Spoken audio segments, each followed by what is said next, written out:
Des moments avec Dieu avaient un temps de réflexion pour chaque jour. 13 novembre. Laissez le passé derrière soi. Pour notre sujet d'aujourd'hui, nous parlerons de Marie-Madeleine.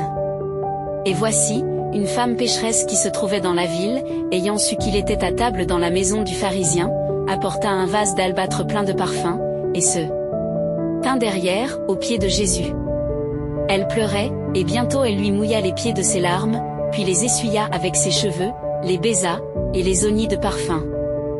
Luc 7, 37 et 38. Marie de Béonie est même Marie de Magdala. Elle avait un oncle et un pharisien nommé Simon, dont Jésus avait guéri le lèpre quelque temps auparavant, pour rendre les pareils à Jésus. Elle l'invitait à dîner chez elle, mais pendant que Jésus et ses disciples étaient à Marie qui était présente. Elle voulut montrer sa gratitude à Jésus pour tous ses péchés pardonnés pour avoir chassé ses démons il y a quelque temps.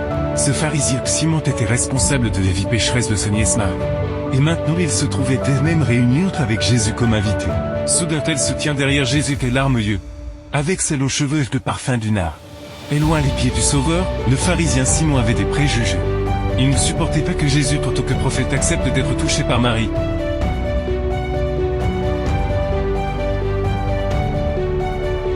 Souvent, celui qui a le plus péché est incapable de le reconnaître et commence à juger la vie des autres. Simon était plus coupable que Marie de l'avoir poussé à sa vie de péché, mais il ne reconnaissait pas ce mal, et méprisait Marie. Parce qu'elle était de cette vie. Mais Marie a reconnu en Jésus le Fils de Dieu, et parce qu'elle a été délivrée et pardonnée par lui, elle a voulu l'oindre en signe de gratitude. Jésus était celui qui est le plus pardonné et celui qui aime le plus. Simon devait l'aimer davantage parce qu'il était un terrible pécheur. Mais il ne voyait pas ses propres conditions. Marie par contre avait reconnu ses fautes, avait été pardonnée de la gratitude était dans son cœur et elle voulait tout faire pour Jésus. Marie avait déjà quitté ses vies antérieures. Mais ce sont les hommes qui les voyaient encore comme une pécheresse, Dieu lui avait pardonné. Mais ce sont les hommes qui ne lui ont pas pardonné.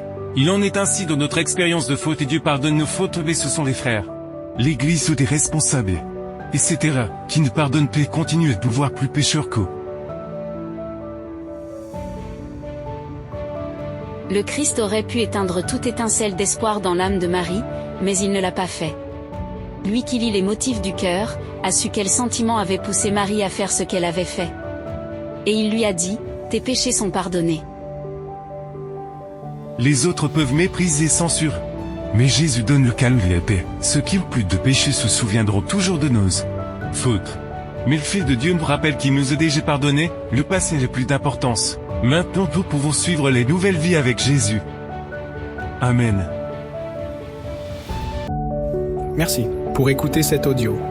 Nous vous invitons à partager avec votre. Contactez et visitez le site web. biblewell.com